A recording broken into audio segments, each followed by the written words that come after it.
Uh, Thanks for joining. Welcome. I hope the keynote was interesting for you. I saw the first half, but then I popped out, so hopefully I don't repeat anything here. My name is Alistair Spears. I'm a Senior Operations PM in the Office 365 team. My team focuses on deployment, adoption, and readiness. So we focus on a lot of the IT tasks that IT departments, partners, and consultants need to do as well. That's our big center of gravity, rather than the particular features and functions of the products themselves. But talking to IT guys all day, you have to know the product. And so this session is going to be not very technical. I really just want to talk about the product, talk about Office 365, what it does, and show you a couple of demos of some of the more interesting things that you may not have seen in the keynote or been aware as well. So just so I know who's in the audience, did anyone come to the pre-day on Sunday? 2 people? Okay, great. Well, this is a little bit new content, so a little bit different. So that'll be good. Is anyone using Office 365 already? No one? Okay, great. So to kind of give you like a level set of where we think about and what we think about Office 365, we really look in the Office team. We run Office 365. We run Exchange, Project, Visio, Lync, SharePoint, Exchange, Word, Excel, PowerPoint, all of those apps. And really our kind of center of gravity is what are the tools that you need to do your job? And what we've seen is that changes every release, every year. Some of the oldest Office products are now 30 years old, when you think about that. Word was released the year I was born. It's kind of a scary stat. And all of these apps have been around for some time. Some of them even have that much code legacy still in the apps today. It's just been reworked, upgraded, and continued on down the path as well. And often people ask me, well, isn't this release good enough? Isn't this, surely after 30 years, you've built everything that you need to be productive? But the challenge is that the industry doesn't stay still. The way that we work doesn't stay still. And building these kind of productivity solutions means that what it means to be productive constantly changes as well. Just a couple of statistics to get you thinking about this. About 75% of organizations allow personal devices to be used for business use. Bring your own phone. It won't give you a BlackBerry anymore or anything like that. You can bring whatever phone you like. You can hook it up to the email server, copy down email, and those sorts of things.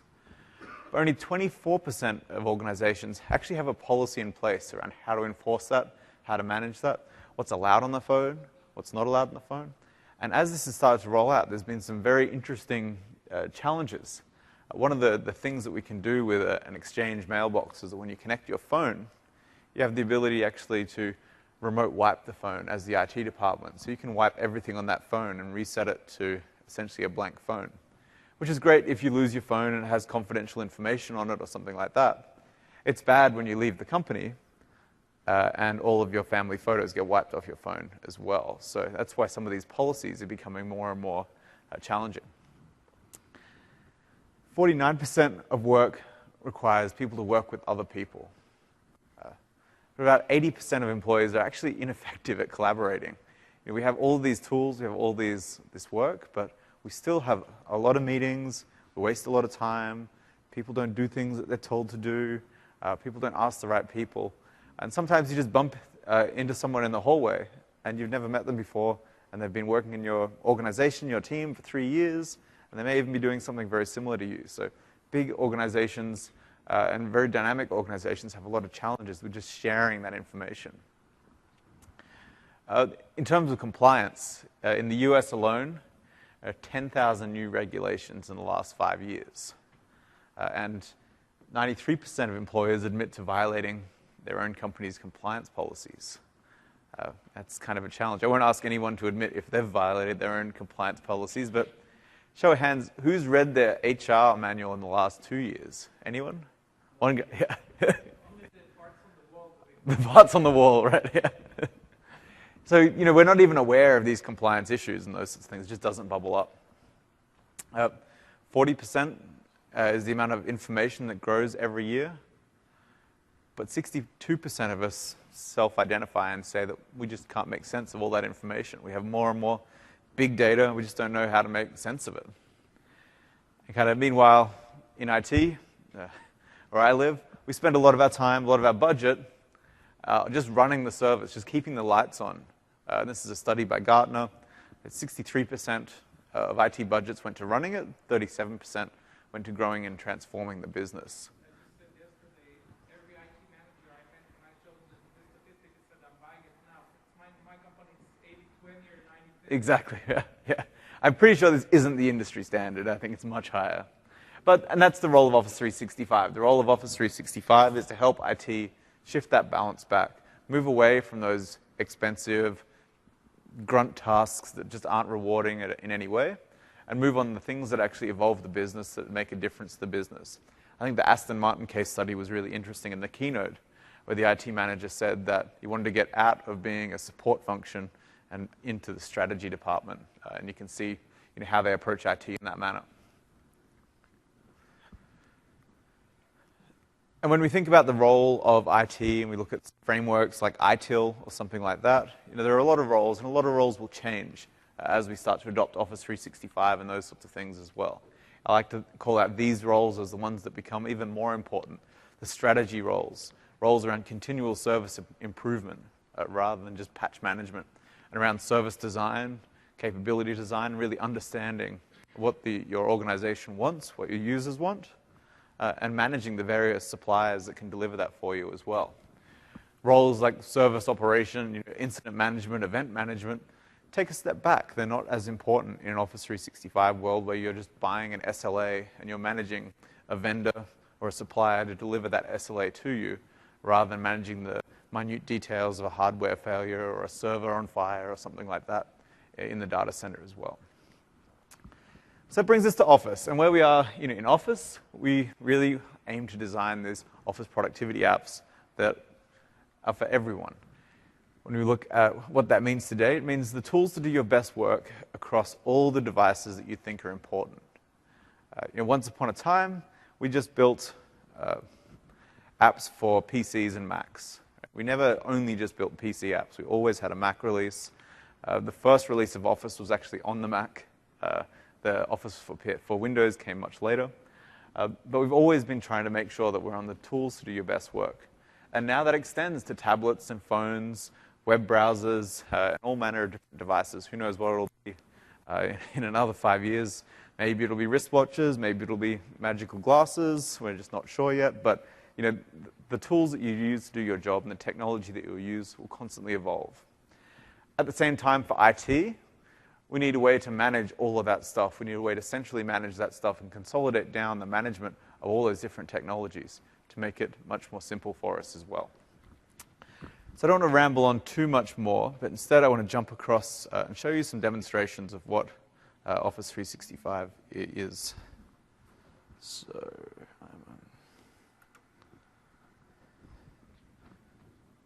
too soon.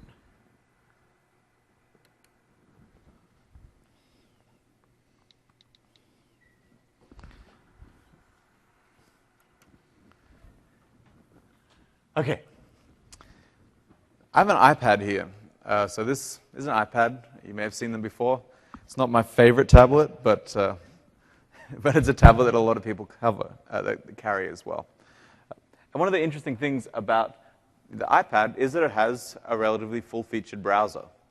And one of the great things about Office 365, and one of the ways we enable you to work on all of your devices, is just directly through the browser as well. So you can see here, I'm browsing a SharePoint site. I can go into the admin portal here if I like,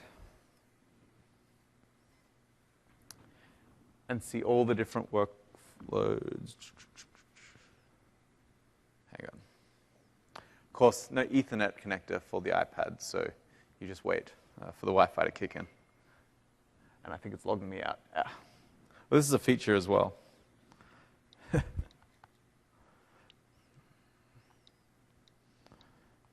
Nice hard password to guess.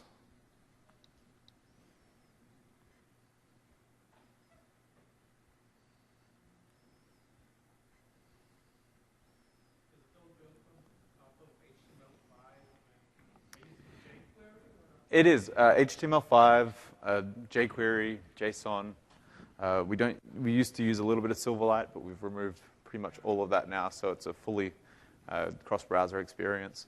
We actually work really closely with Apple on there are certain things in Safari browser that traditionally didn't work with the web apps, so we've been working with them on a while now to make sure that they could add a couple of the JavaScript elements we needed Safari to support to give a rich HTML5 experience for the web apps as well. So this is the admin portal inside of Office 365. One of the interesting things about this, and one of the things I like about it, is it kind of just shows you all of the different pieces inside of Office 365. Exchange Online Protection, which is a mail filtering application. The identity service, essentially your directory of users that you manage. Link, our video chat, voice chat, and IM software. Office 365 portal itself. Office itself. You can see here I have Power BI, and I'll talk about that in a little bit later. Rights Management Service, SharePoint, and Yammer Enterprise as well. One of the interesting things they showed in the keynote was SkyDrive Pro. But one of the great things about HTML5 and building a really responsive system is that when we're on different devices, we actually want to make even the web pages much more touch optimized. So if we detect that you're on a tablet, we'll actually deliver you a much different looking SharePoint experience. So let me go across to here. This is what SkyDrive Pro looks like when you connect to it from an iPad. There's the traditional desktop optimized one where we lay out all the desktop features nice and easy. But the last thing you want to do, when you have big fat fingers and no keyboard and mouse, is try to hit those tiny little targets with your finger as well. So we make it much easier, much bigger buttons to click and those sorts of things. And you can see I can go through and work with this very easily as well. The same is true for Outlook. And what you can see here in Outlook is the Outlook web app experience optimized for iPad. So I can scroll around here. I can look into this information. I can click in. You can see I've sent an email to myself here. Today I'm playing the role of Katie Jordan. All of our demo accounts are actually named after real Microsoft people. So there's a person in engineering that's far more famous than she thinks she is because of all these demonstrations. So this is an example of the LinkedIn app. And like the app model that they talked about in the keynote, the app model works across platforms as well. So you can see it here, bringing up, identifying me, bringing back a picture, all running because it's all based on HTML5 and JavaScript. So that's great. It's great for a web app experience, but we also still want real apps on these platforms as well. And a lot of people ask me, when is Office coming to the iPad? When is Office coming to the iPad? The reality is it's been there for quite a while. You can see, even just connecting to the web app here, I get an annoying pop-up to say, hey, wouldn't you rather be using the real app? So let's close here, jump out of that, and go across. This is just some of the apps that we have available on iPads and iPhones today. So to jump into one that is kind of interesting is this OA app here. Now, OA is short for Outlook Web Access. We've actually built an app for the iPad and the iPhone and Android called OA for iPhone, OA for iOS, OA for Android. And there's a subtle difference in what's going on here. The app is still HTML5, it's still built in HTML, but when we package it up and deliver it as an app that you can buy for free out of the App Store, we can do some interesting things. What we can start to do with the installed app is we can start to take advantage of some of the native features of the device. We can start to look at things like, let's take the content offline. So even though this is an HTML5 app, the data is actually cached offline on the machine itself.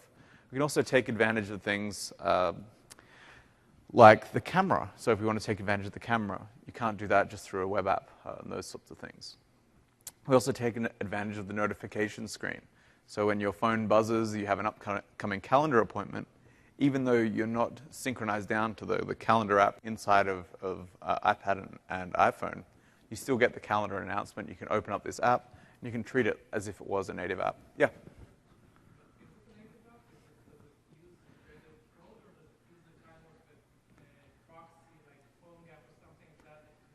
It's a HTML5 app that has native bits. So it has... It's not using the browser. It's using the full screen, but it's using the browser rendering to render all of the interface here. What's going on behind the scenes is that there's some back-end code to make sure that the browser can talk to, or the app itself can show up the browser, but then take information out of the browser and put it into the iOS APIs, like the notification screen. No, this is custom Objective-C handler written on the device. Yeah, so even though the 90% of the app is based on HTML5, that last 10% it really depends on the device, because on iPad, it's the native support of the hardware. On Android, it's the native support in the hardware. Windows Phone, Windows, they all have different APIs to talk to, different device styles. So there is an element of customizing it for each device. We want to make sure that this experience is the same on all these devices as well. So this is OA for iPad. This is the name of this particular app as well. For administrators, and I showed you before, you can go in and you can actually see the health dashboard very easily as well. We also have an app for the health dashboard as well. So I can log in again, and everything's expired. I thought I'd be really smart and get in here early and log everything in.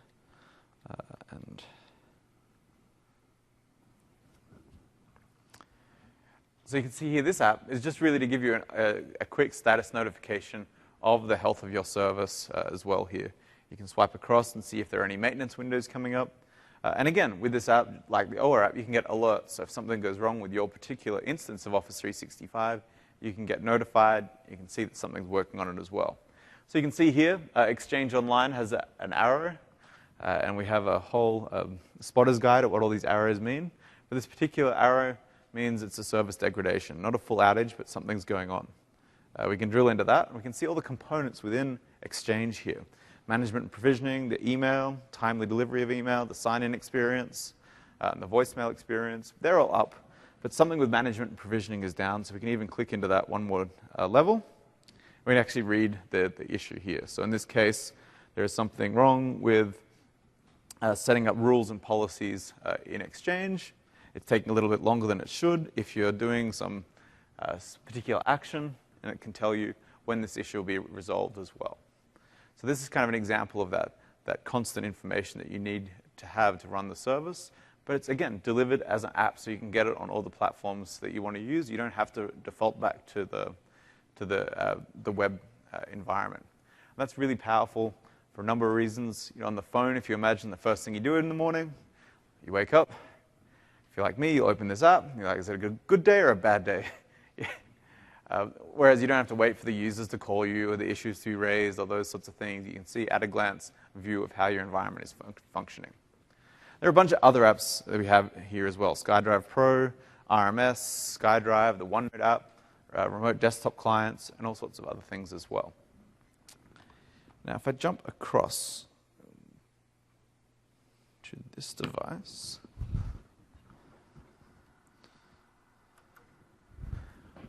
yeah, there we go. I'm always so happy when these things work. We have like a dongle connected to a dongle, connected to another dongle, connected to this device up here that's simultaneously splitting one signal to that PC, to that screen, and then the guy at the back is recording. So the fact this is working at all is kind of a small miracle.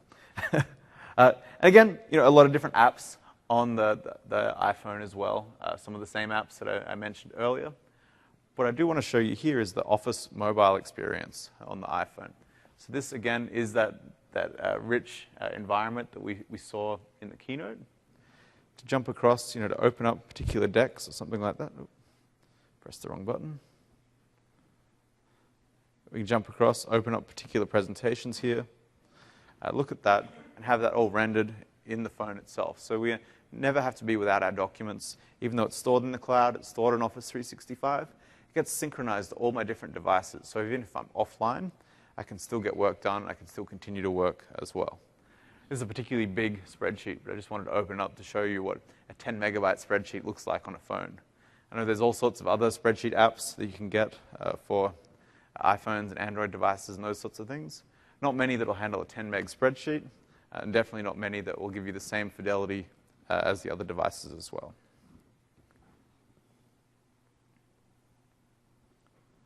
There we go. You can see lots of interesting content here. And one of the things that we often grapple with when we build these sorts of apps is, what's the right experience for these devices? I mean, are you ever going to sit on your phone and do high-end spreadsheet calculations or any of those sorts of things? Probably not. So we want to optimize this experience for viewing. We want to make sure that this viewing experience is really powerful, that you can see charts, you can see graphs, you can see all that information, and that you see the same calculations. You're never likely to fill out your budget from your phone. You're probably a little more likely maybe to do it from an iPad. But by and large, if you're an Excel junkie, you want a keyboard and mouse, not just any keyboard. You want a keyboard with a full number pad and power clicks, and a mechanical keyboard and those sorts of things as well. So let's jump back to VGA. Back here in the SkyDrive app, we can open any of these apps as well. And let me just show you some of the improvements we've made to the Word web app experience. So I'm going to open this document now. And what you can see here is a rich, full fidelity experience of looking at this app as well. It's also touch enabled. So even though this is a browser experience for Word, it is touch enabled, so I can just swipe with my fingers, zoom in. I get that full functionality through this environment as well. Going into edit mode, and I'll just edit in the web app here.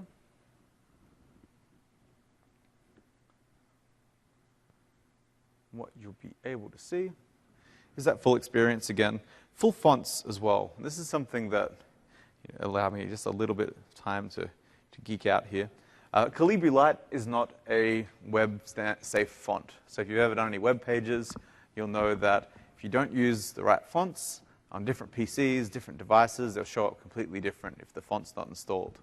So what we've actually done here in the web apps is that every single character we actually render as a separate image. Which is a pretty interesting thing to be able to do. So every font that you see looks the exact same on all the PCs, devices, Macs, iPhones, iPads that you access it on. Because the full fidelity of your document is very important. You spend all of your time making these perfect-looking documents. The last thing you want it to do is skew and look completely different to different people.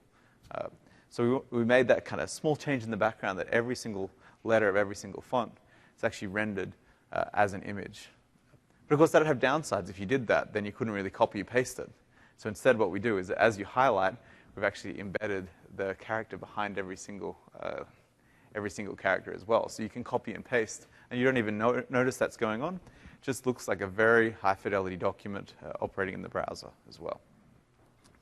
So let's stop that, and let's jump to a proper PC, and let's have a look at that same spreadsheet that I was looking at earlier.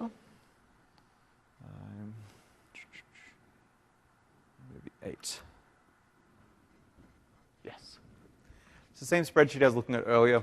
Now, they showed a whole bunch of really hardcore Power View things and all those fancy things you can do in Excel.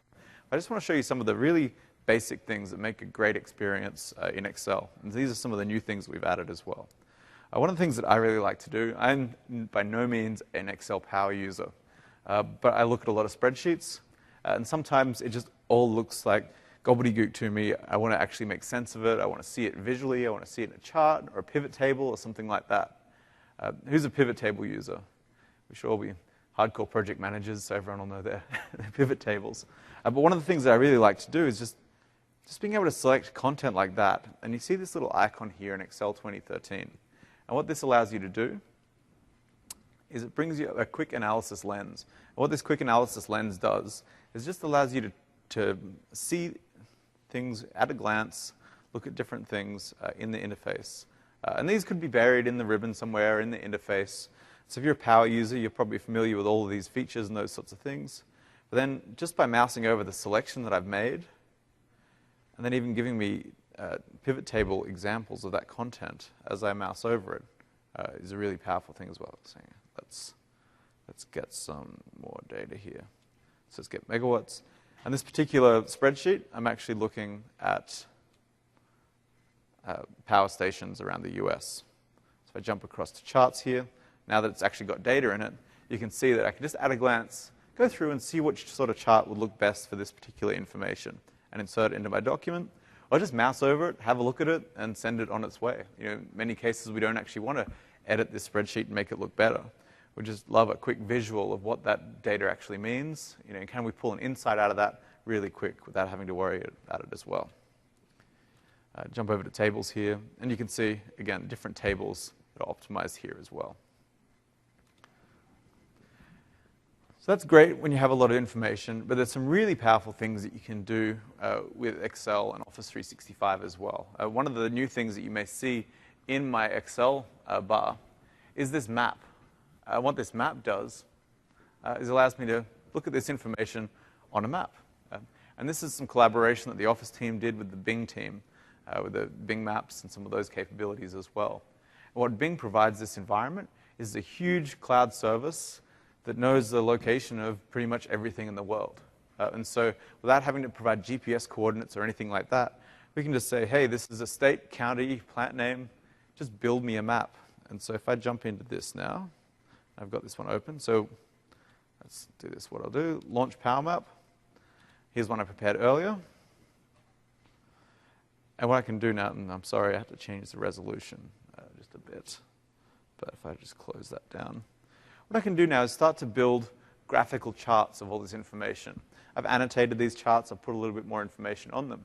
I can start to treat Excel like PowerPoint in this particular case. And so you saw PowerView earlier and some of the things that you can do with PowerView. This is another feature of Power BI. It's called Power Map. And what's great about this is that I can play a tour of that particular information. And I can build this really interactive ways of looking at those boring spreadsheets.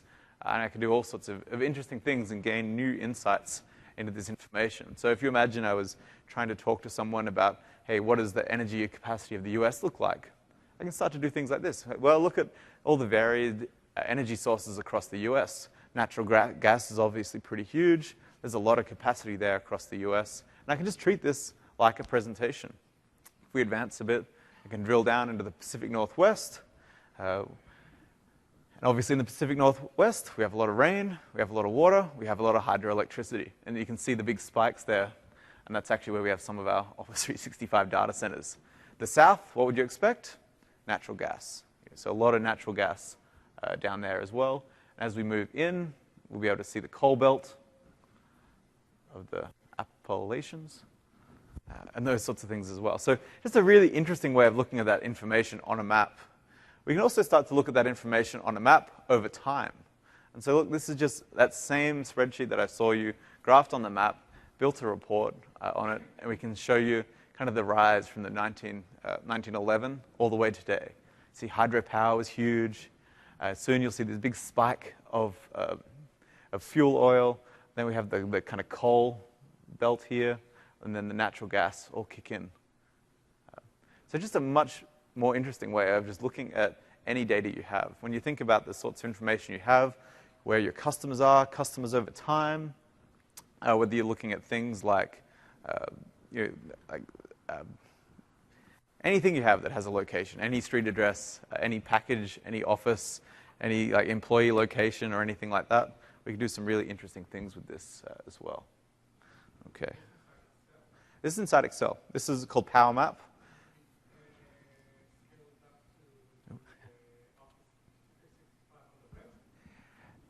Not yet, yeah, but it will. We're getting there. So this is just in Excel. It's one of those things that is through the power of Office. It's connected to the cloud. It's connected to the web in this environment. It's still in a preview right now. You can export it to a video file, and so then you can embed that video file in something else or put it to the web. Those sorts of things as well. But just a really interesting feature to have there. And you can see my data set here is nothing special. I just have a whole bunch of cells. I don't even have the exact street address of that particular area. I just have the state, county, plant name, and Bing's finding out the rest, and taking the Excel data and plotting it on that map as well. So your data is never going up into Bing or anything like that. It's just using the Bing service to query those results and then mapping it all locally as well. But there are some interesting things we can do with Office 365 and data. This spreadsheet is stored in Office 365. It's on my SkyDrive, or what we soon call OneDrive. And so what we can do inside of Office 365 is we have a new feature called Q&A. And what this Q&A feature allows us to do is just use the power of SharePoint, the power of SharePoint Online, and use our natural language search to bring back information. So I have a few saved queries here already. I just want to show you kind of what this looks like when you use it as well. So we have plenty of spreadsheets. If I showed you my SkyDrive, you'd see all sorts of different spreadsheets, unrelated in any way. Some of them are about work stuff. Some of them are about home stuff. Some of them are about all sorts of different things. But what Q&A does is it takes all that information, it indexes it, and it tries to work out kind of a point of view about that particular data. So once it has a point of view, once it indexes that, you can essentially just ask it questions. So I can say, what was Australia's medal tally in 2004?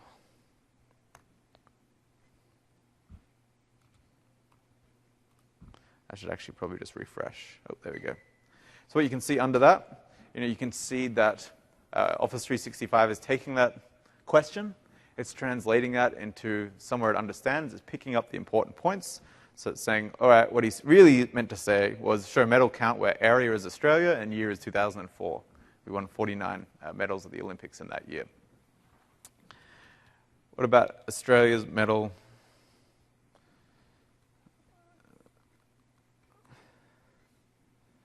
Let's say Australia tally versus China in 2008. Show continent where year is 2008 and area is China. Okay, not so great. Let's do it again. Let's say Australia, China, medals. Give me a list. Let's say by event. And let's say in a map. So all of this stuff here is being built real time. The Bing service is translating what I'm typing there. I have this information in a spreadsheet. The spreadsheet is just the information itself. And we're essentially being able to do those Power View, those Power BI things on the fly as well. So I have all sorts of different information here. Let's look at swimming, medals, by country, map. And give it a sec. It'll plot. Okay. Let's do it one more time. Let's say Australian.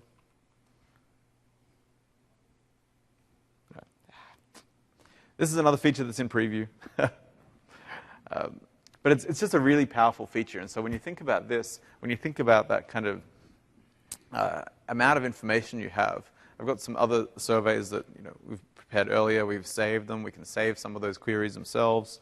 So here you can see show GDP for India, China, and US by year. So I can save that query, and I can share that query out with people. So if you imagine that you're in the PMO or you're in the data team, and you always get asked for all of these ad hoc queries and ad hoc reports, it takes you 2 hours. Maybe you open up your analysis services cube and generate a spreadsheet and tell them the answer. In this approach, you can send them here. They'll type it in. They won't be able to work it out. And so then you go, okay, I'll type it in. I'll save that query, and I'll send you the link. It's kind of like the people that constantly ask those questions that they can really find in a search engine until you send them the result of the search engine with the query string in it. I don't know, is that just me? So a really powerful tool, all built into Office 365, and all the capability here as well.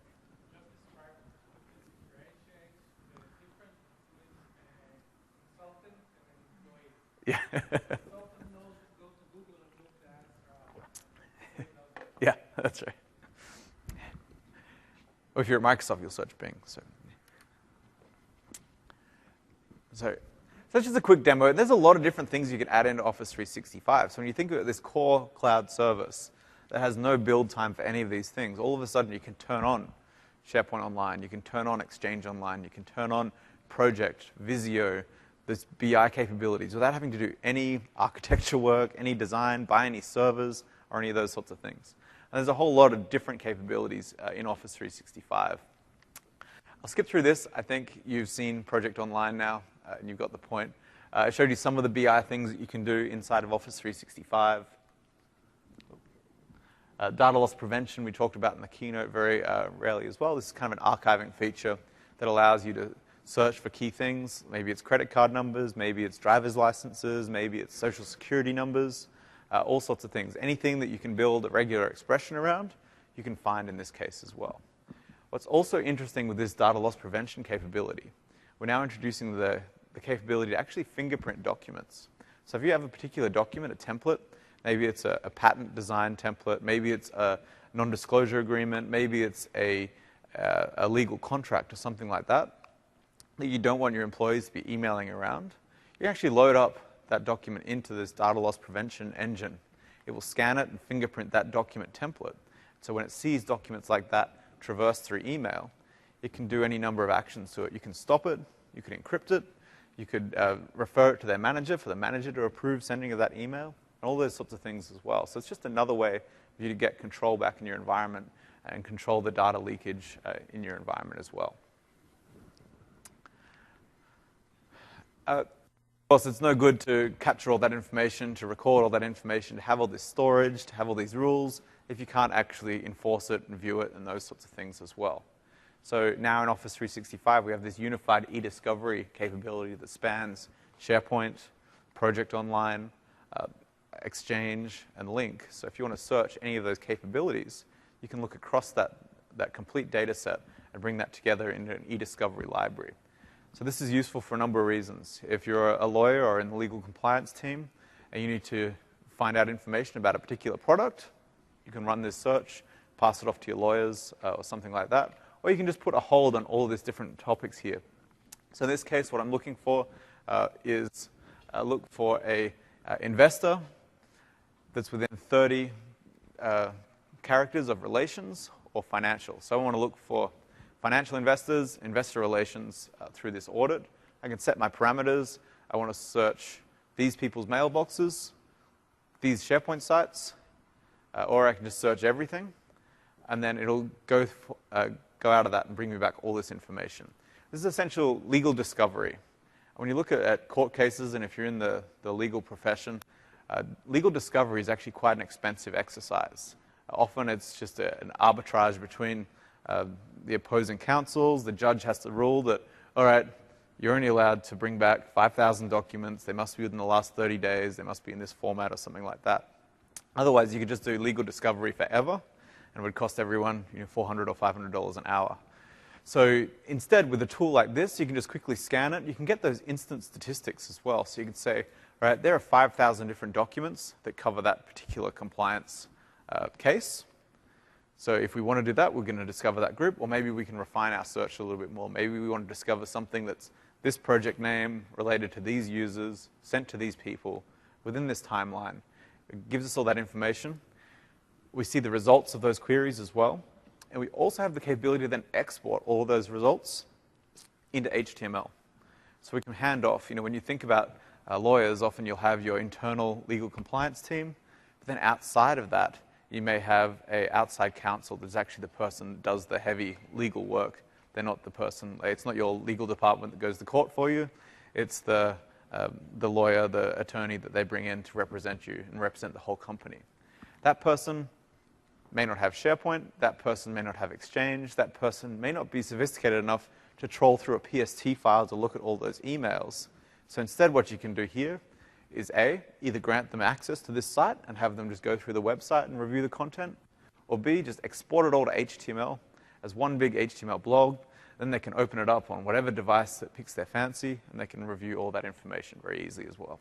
Really powerful feature that's included here as well. Office apps, we talked a lot about. And Office Click to Run we mentioned very briefly as well. And this is the new capability inside of Office 365 that allows our client applications to be managed and deployed from Office 365.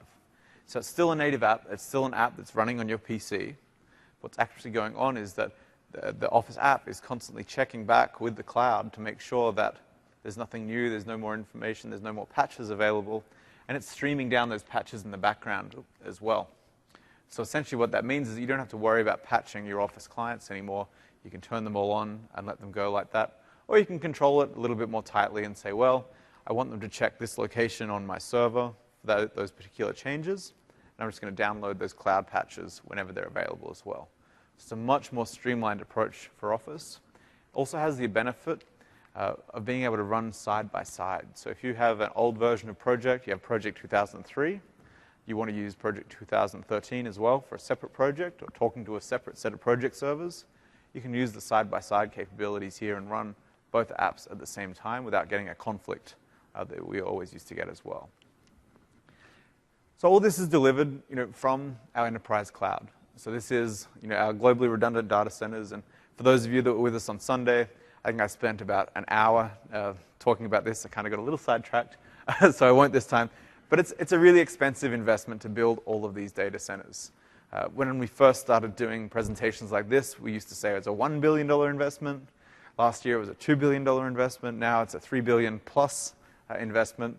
Building these sort of data centers is very expensive, but it's very worthwhile. When you have hundreds of millions of users using it, the economy of scale is just fantastic. We also need the network to run it. And Microsoft's been lucky. We've been around 30 years. We've had a lot of consumer services like Hotmail, like Xbox, like MSN. Once upon a time, we had a web TV solution. And all these things required us to buy a lot of bandwidth and a lot of fiber. So much so now that we're actually the third largest fiber optic network in the world that just links all of Microsoft's data centers together with organizations that peer with us as well. So it's all this fiber that's allowing us to have a really fast connection. Yeah?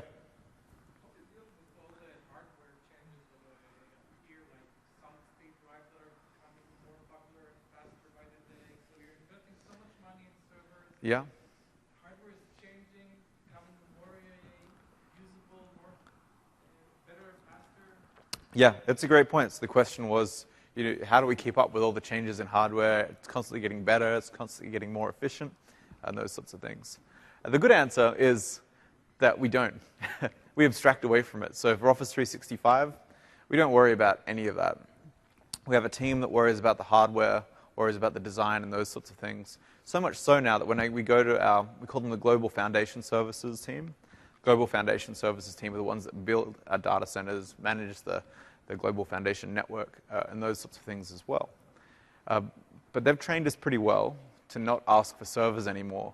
And now we ask for megawatts. We go to them and say, hey, we need this many users, we need this much computing power, this many megawatts.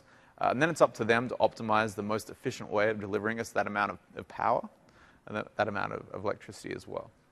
Then there's, of course, standards for all those technologies. So they manage the hardware. They just look at how much computing power can we get out of these devices.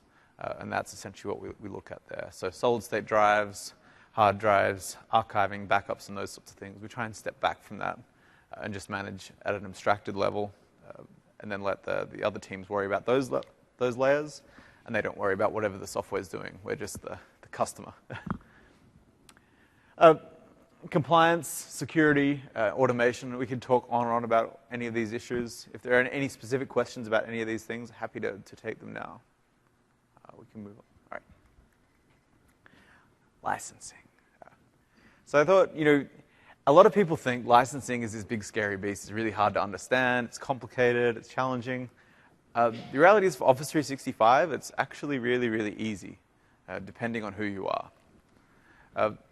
One of the more complicated things for Office 365 is that it's an umbrella name that we use on a lot of different things. There's a copy of Office 365 that you can buy in the shops as a home user. There's Office 365 for small business that kind of assumes that you don't have a dedicated IT team. There's Office 365 for mid-sized businesses, enterprise businesses. Then there's some specific things we do for government and education as well with specific needs. I just want to focus on the mid-size and the enterprise ones today because that's a really simple discussion. It's a photo opportunity.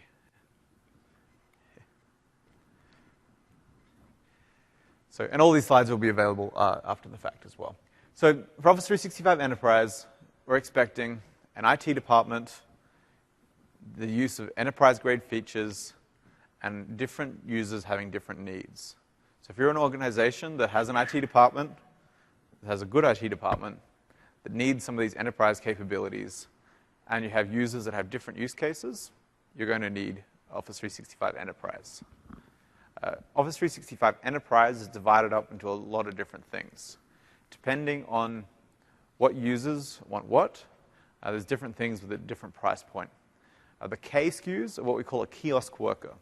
So this is someone like a factory line worker, a traveling person, or a non-computer user that doesn't really sit at a computer every day. In Australia, we had a lot of mines, a lot of mining companies. What they looked at K1 for was they just wanted to provide people an email address and a sign-in and HR forms so that people could log onto a portal, see their HR forms, sign off on them, apply for leave, and then read email as well. K1 costs about $2 a month. So that's the low end there. For the customers that I work with, that was actually cheaper than posting out the monthly pay packet. So that's essentially just how they justified it. They were replacing their postage costs with that solution. On the other side of the equation, you have the E SKUs, which are really your core information workers or enterprise SKUs, all the way up to E4. Now, E4 is the most expensive SKU. It costs something in the range of $24 per month. It includes the full Office. It includes all the capabilities. It includes a 50 gig mailbox. It includes 25 gigs of cloud storage per user, as well as another allocation of storage for SharePoint itself. It includes the Office web apps. It includes the Office mobile apps. It includes the Office tablet apps. And it includes Office itself. E4 also includes the rights to run a Lync server on premises as well. So if you want to set up Lync and you want to have PABX integration, that's integration with your desk phone, E4 can provide all of that to you as well. E3 is generally the kind of core thing that we look at. That's the everything packet. The difference between E3 and E4 is the ability to use enterprise voice on premises. That's the only difference. So if you're talking about the cloud-only capabilities, all of those capabilities are in E3. E1, so E3 is in the range of, what, $18 these days? Yeah, it's around that. And of course, it depends how you buy it. If you buy it through volume license and you're buying thousands of copies at a time or thousands of users at a time, you're going to get a cheaper rate than kind of the retail rate and those sorts of things. But that's where the discussion gets complicated. Licensing model is simple. The licensing negotiations can get more complicated. Then E1. E1 is the cheaper enterprise SKU.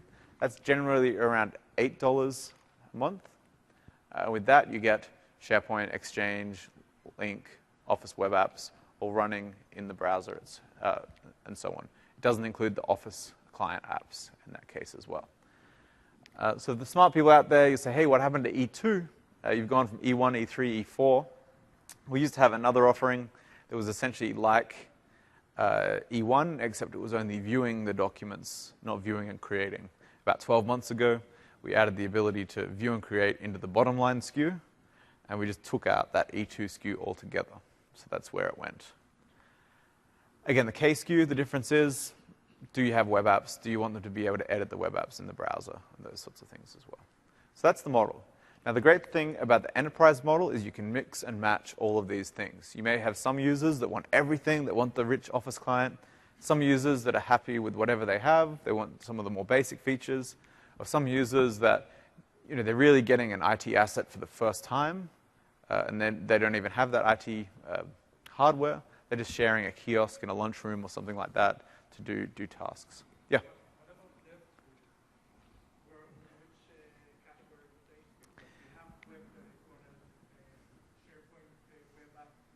Sure. So the development tools are all separate to this. So Visual Studio is charged separate to this. All of these environments can be customized. It is the same environment. You just have the same SharePoint environment. It's just the costing model is per user.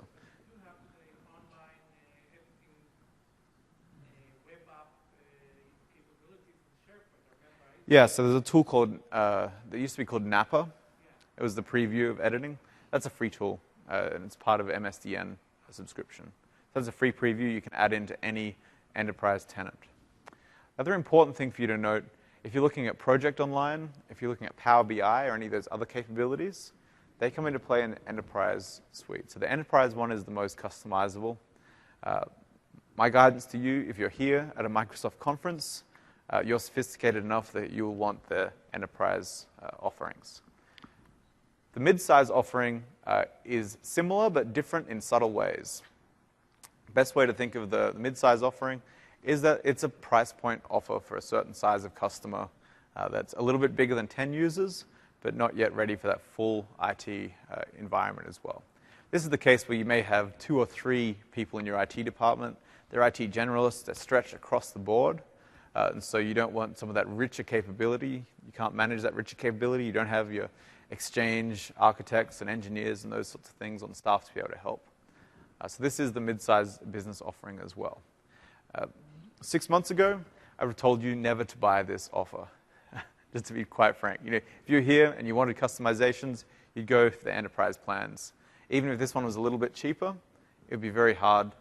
You can't add project to this SKU. You can't add Power BI. You can't add, you know, some of those kiosk users to this one. It's a very small set offer. It's good for everyone. Everyone has the exact same offer in this case. That's changed. Now we have the ability to change between these SKUs as well, which is something different. So if you do choose M, you can always decide against it later and change to a different SKU. But generally, E is the SKU, and then it's just a matter of how much functionality do you want, where do you fall on the price spectrum, and the capability spectrum as well. We do constantly add things to these SKUs in different ways, weird and wonderful ways. I was just updating this deck. It used to say 25 gigs per mailbox. We doubled all that. Now it's 50 gigs per mailbox and those sorts of things as well. Generally, we target the E3 offer as being the everything offer. Everything that we do accrues to E3. And then for E1, it's the capabilities that are more basic or make the most sense as well. You can buy any of these pieces standalone as well. So if you just want Exchange or you just want SharePoint, you just want Link, you can do that as well. And essentially behind the scenes, that is the same thing as one of these E-SKUs, just with the other capabilities turned off. So my advice, if you're trying it or you're piloting it, start with the E-SKU, start with E3, see what you've got for everything, and then you can work out what you actually need as you trial it more and those sorts of things as well. So in terms of Office 365 Pro Plus, you know, this is a fancy way to say the client app, Office 2013, as we used to call it.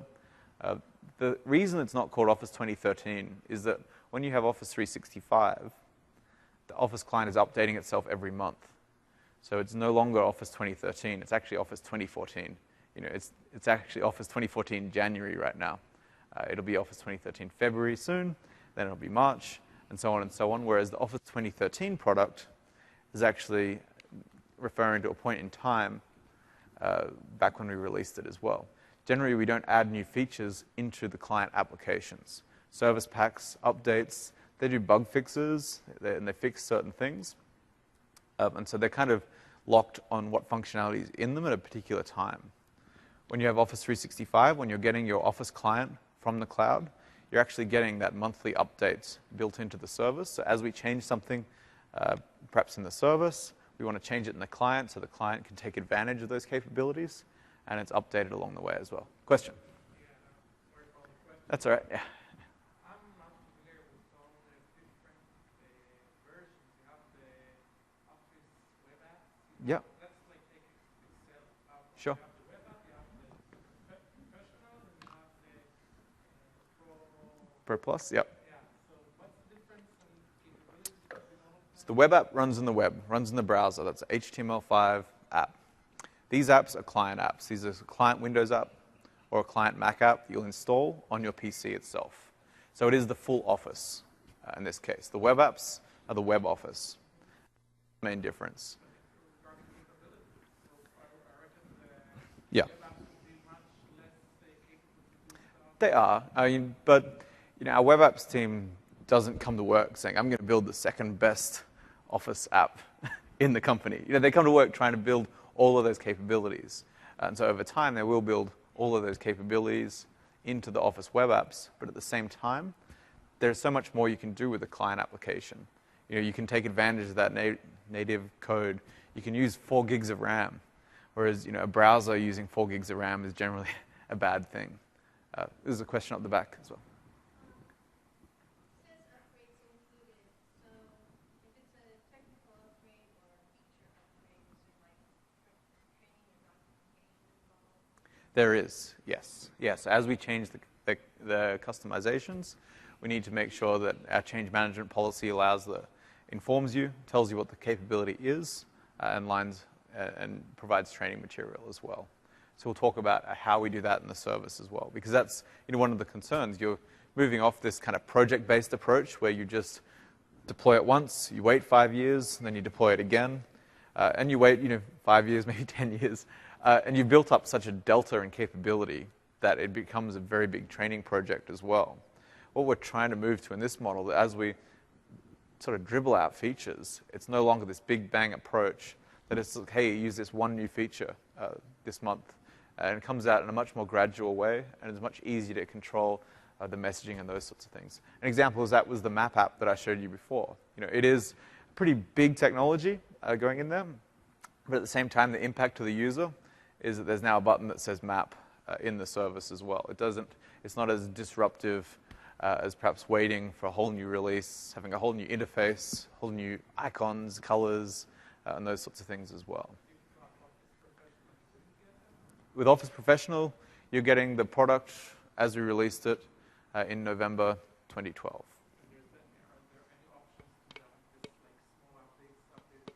Not for the clients. We have service packs, we have updates, but they're security fixes, performance fixes, and those sorts of things. They don't actually add features into the product.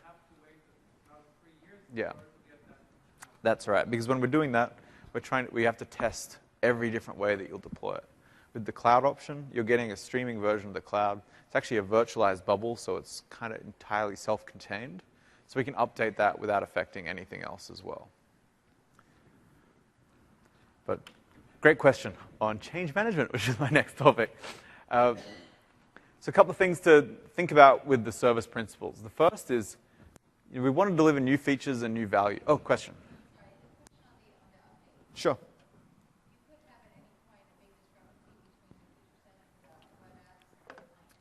Yes. And we do today. We don't have all the features of the clients in the web apps. It's a subset of capability. We generally aim for full fidelity, which means that your document will look exactly the same in the browser as it does in the client. But for editing, there are some things that are quite different. So we don't want to make any breaking changes to the document, but we'll just hide certain capability that we're not able to do in the browser. Yeah. Browser's good, but it's still a browser. It's still written in HTML5. It's not taking advantage of all the local storage, the local processing. It's not like running natively on your computer. It's actually running in JavaScript in your browser. So everything that we do is kind of built from the ground up from JavaScript. Whereas on the Office client applications, we've had 30 years of making them run as fast as they can on Intel processors. So we're very, very tied with the PC or the Mac. Even the Mac version does the same thing. You can make much more interactive, powerful applications. You can do 3D renderings and those sorts of things, which is just, at this stage, hard to do with HTML5.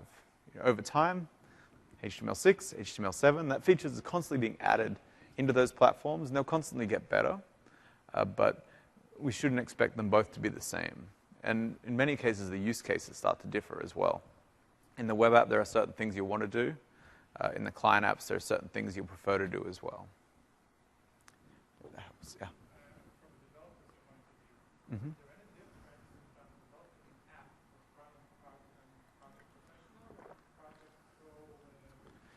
Good question. So from a developer point of view, is there a difference between running on the online apps and running the traditional client apps? And the answer is no. So that developer model is essentially set. The new app model that we have with the Office Store and the application catalog running in SharePoint, all those sorts of things is kind of defined, cut out. We want to make sure that it's one app platform that crosses all of these different areas as well. What you may see down the line is that we're able to introduce new APIs earlier into Office 365. And we have the capability, but we absolutely don't want to deprecate anything. We don't want two platforms. And a lot of the stuff that goes into those traditional applications, it'll eventually come to those traditional applications when we do the major updates on those applications as well.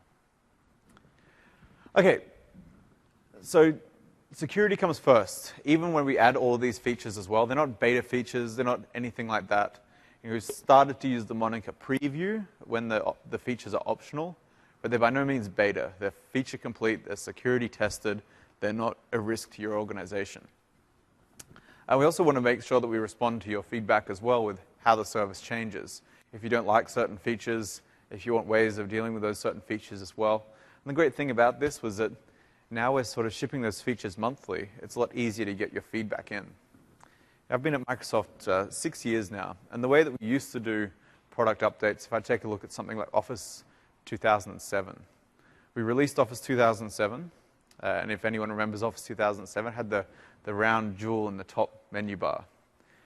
Everybody hated it. Right? No one knew how to use it. It used to flash red, and if you're an engineer, a red flashing button draws attention to it, so you want to click it.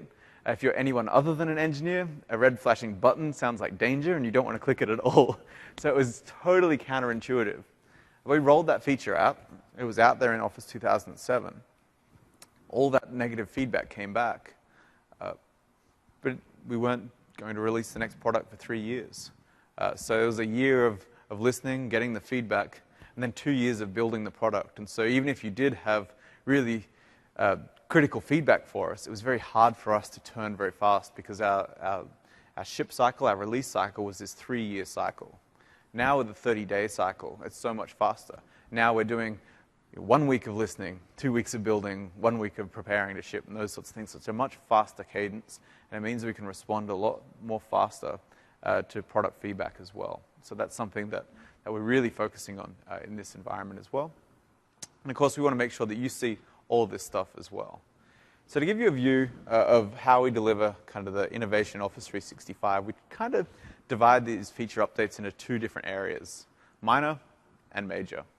So a minor update could be something like, hey, we're going to add a new trial to Botswana or a market that we hadn't offered Office 365 in.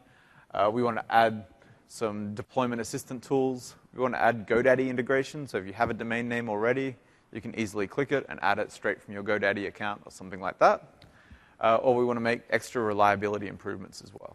These types of updates are actually largely invisible to the users, largely invisible to IT, and they largely represent, if at all, impact to IT. It's an additional option, an additional tool that comes available as well. So these we roll out very fast. Major changes are different. Major changes are things like, hey, now we have Office on iPhones. Now we have real-time co-authoring in the web apps. Now we have support for a new highly critical standard. Or now we have a totally new service into Office 365, whether that's Project Online, Project Lite, rights management services, or any of that sort of thing coming through. We classify these as major features, and generally these are features that your admins need to take action on. We'll have to do something. We'll have to build some sort of change plan around as we roll these things out as well.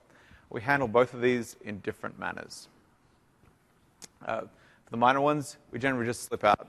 If you go into the maintenance history view or the admin portal, you can see when these changes have happened, what they were doing, and those sorts of things. There's no downtime when these things happen. They just happen in the background automatically as well.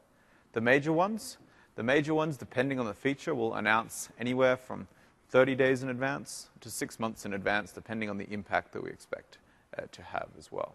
So the long-range view of this. In the past, we also had a 12-month window as well. And that 12-month window was for major changes to the environment that would happen as well. So what does this look like? Since we've released Office 365 back in 2011, this is the sort of features that we added. Just constantly little features that added to the product and improved over time. Some of these are tiny. Some of these are really important and big features as well.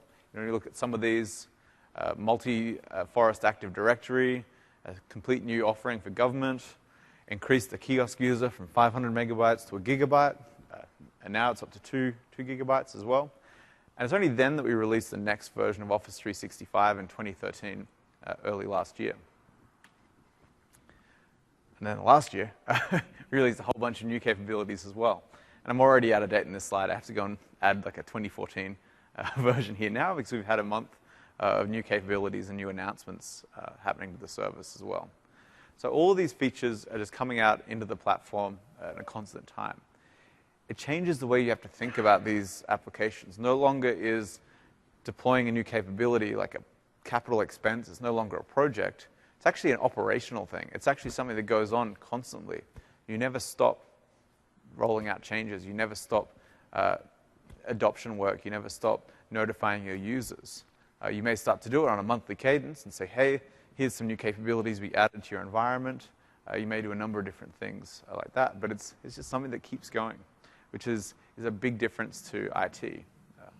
Luckily, we've freed you up from running all that horrible hardware, so you've got a job to do. Right, so for the users, right, they can hardly adopt to the 3-year cycle all these new features, new concepts, and then the human interface changes, and now you're giving them like monthly changes, and it's overwhelming. I don't think so. I think it's much less overwhelming than it has been in the past.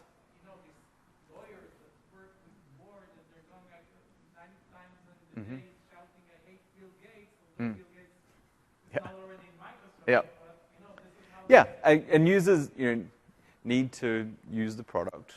We don't want to interfere with that.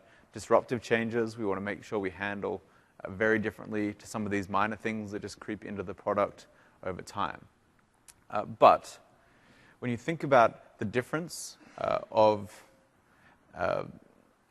going from 3 years, the amount of things that we can build in 3 years is very different from the amount of things we can build in a month. The amount of impact we can have in a month, like while we have great engineers, I don't want to say that we can actually cause something in a month that would cause that much disruption and that much interruption from their workflow. The idea is that these changes are small, off by default, minimized and invisible to the user, and represent improvements to the service. It doesn't change the way they use the products as well. So a couple of things that happen. For disruptive changes, you're notified 12 months before having to make those changes as well. When we did some disruptive changes in 2013, when we first released this round of Office 365 updates, we actually gave people 12 months to opt into the new capabilities. They couldn't get them straight away. And that posed challenges because people wanted to use the iPhone apps. They wanted the iPad apps straight away.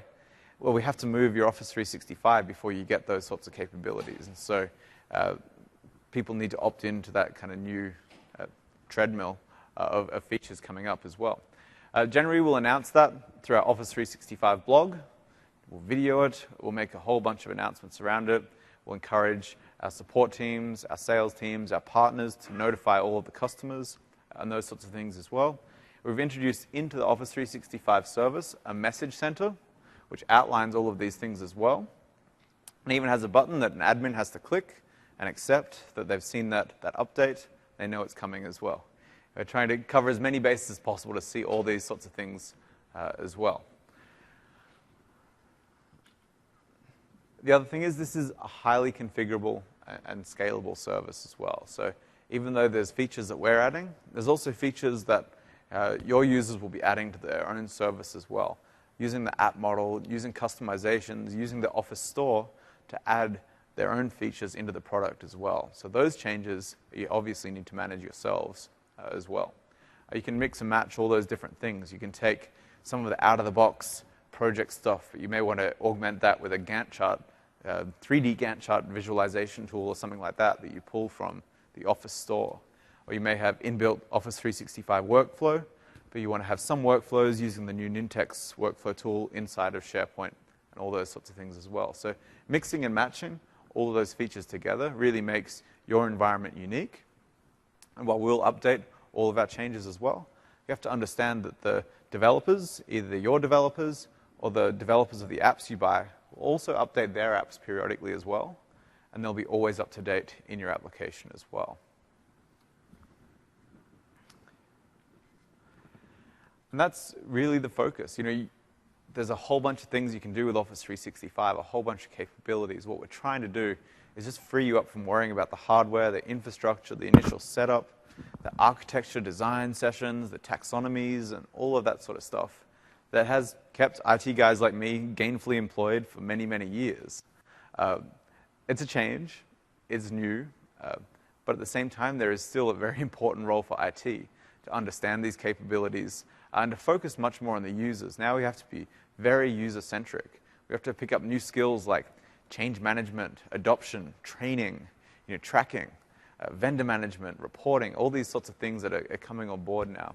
We need to learn how to manage. You're no longer a storage guy that runs around with hard drives and SANs and networks. Now you need to be an archiving guy. You need to understand, what do I save? What do I delete? What are the regulations? Which teams need different policies? The CEO probably needs a very different archiving policy from the front desk secretary or someone like that. The CFO may need certain policies, may need to have the right to send credit cards out over the internet if she wants or something like that. But you don't want to let the salesperson do that on the front line. So all of these sorts of things now, really that business design is kind of the new role of IT, to focus on that and focus on the users to make sure they can use all these technologies as well. So it's great, it's easy, it's fantastic. There's an initial hump, and the initial hump is getting from where you are today into the Office 365 environment. We focus a lot on deployment. Jeff up the back has a session at 2 o'clock. We'll be talking specifically about how to migrate to Office 365, how to bring the stuff you have today into Office 365 and get set up and going. And Jeff, you'll also talk about a lot of the change management assets that we have that will provision into the Office 365 tenants so that you can have your own intranet portal for all the training material that you may need as well.